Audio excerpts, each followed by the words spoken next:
తెలంగాణలో భూములు, ప్లాట్లు కొనాలనుకునే వారికి కీలక హెచ్చరిక. రాష్ట్ర ప్రభుత్వం మార్కెట్ విలువలను భారీగా సవరించింది. వ్యవసాయ భూములు, ఓపెన్ ఫ్లాట్లు, అపార్ట్మెంట్లు, కమర్షియల్ ఆస్తులు, దాదాపు అన్ని రకాల స్థిరాస్తులు రిజిస్ట్రేషన్ విలువలు పెరిగాయి. కొన్ని ప్రాంతాల్లో 10 నుంచి 20% పెరుగుదల ఉండగా మరికొన్ని ప్రాంతాల్లో 50 నుంచి 100% వరకు పెంచినట్లు సమాచారం. దీంతో ఇకపై ఆస్తి కొనుగోలు చేయాలంటే జేబుకు మరింత భారం పడనుంది. రాష్ట్ర వ్యాప్తంగా 144 సబ్ రిజిస్టర్ కార్యాలయాల పరిధిలో కొత్త మార్కెట్ విలువలు అమల్లోకి వచ్చాయి. ఇక రైతులు కొనుగోలు చేసే వ్యవసాయ భూములు, నగరాల్లోని ప్లాట్లు, అపార్ట్మెంట్లు మాత్రమే కాదు, రిజిస్ట్రేషన్ ఫీజులు, స్టాంప్ డ్యూటీలు కూడా పెరగనున్నాయి. అసలు ఈ పెంపు ఎందుకు? ఏ జిల్లాలో ఎంత పెరిగింది?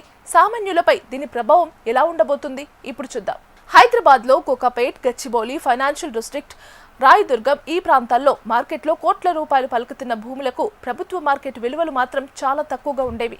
ఈ వ్యత్యాసాన్ని తగ్గించేందుకే తెలంగాణ ప్రభుత్వం కొత్త రిజిస్ట్రేషన్ విలువలను అమల్లోకి తెచ్చింది. కొన్ని చోట్ల మార్కెట్ ధరలకు దగ్గరగా తీసుకురావడానికి 30 నుంచి 100% వరకు పెంపు చేసినట్లు అధికారులు చెబుతున్నారు. దీంతో ఆస్తి కొనుగోలు చేసే వారికి రిజిస్ట్రేషన్ ఖర్చు పెరగనుంది. మరోవైపు ప్రభుత్వానికి వేల కోట్ల రూపాయల అదనపు ఆదాయం వచ్చే అవకాశం ఉందని అంచనా వేస్తున్నారు. భూమి ధర ఒకటి, ప్రభుత్వ మార్కెట్ విలువ మరొకటి. గత 4 ఏళ్లుగా తెలంగాణలో ఇదే పరిస్థితి కొనసాగుతుంది. కానీ ఇప్పుడు ఆ అంతరాన్ని తగ్గించేందుకు రాష్ట్ర ప్రభుత్వం పెద్ద ఎత్తున సవరణలు చేపట్టింది. దాదాపు 92,000 ప్రాంతాల్లో ఫీల్డ్ సర్వేలు నిర్వహించి కొత్త మార్కెట్ విలువలను నిర్ణయించినట్లు అధికారులు చెబుతున్నారు. రోడ్లు, మెట్రో, పరిశ్రమలు, ఐటీ కారిడార్లు, భవిష్యత్ అభివృద్ధి అవకాశాలను పరిగణలోకి తీసుకొని ఈ విలువలు ఖరారు చేసినట్లు సమాచారం.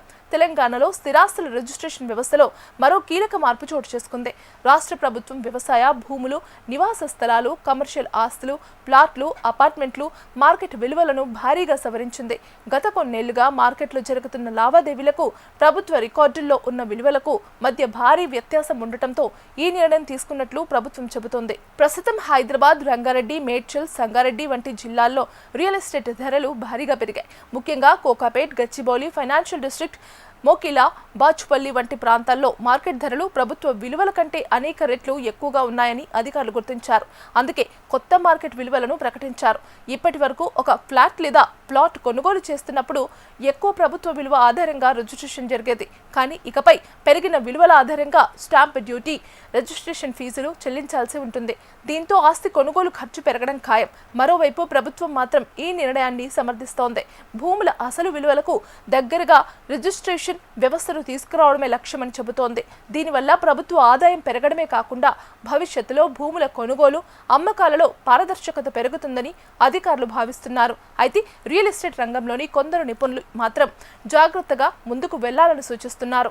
రిజిస్ట్రేషన్ ఖర్చులు పెరగడం వల్ల కొంతకాలం కొనుగోలుదారులు వేచి చూసే అవకాశం ఉందని, ముఖ్యంగా మధ్యతరగతి కుటుంబాలపై దీని ప్రభావం ఎక్కువగా ఉండవచ్చని అభిప్రాయపడుతున్నారు. మొత్తానికి తెలంగాణలో భూములు, ప్లాట్లు రిజిస్ట్రేషన్ ఖర్చులు పెరగడం ఖాయమైంది. రాష్ట్ర ప్రభుత్వం దీనిని సంస్కరణగా చెబుతుంటే సామాన్యులు మాత్రం తమ కలల ఇంటి ఖర్చు మరింత పెరిగిందని ఆందోళన చెందుతున్నారు. అయితే ఈ పెరిగిన మార్కెట్ విలువలు తెలంగాణ రియల్ ఎస్టేట్కు కొత్త ఊపు ఇస్తాయా, లేక కొనుగోలుదారులపై అదనపు భారం మోపుతాయా?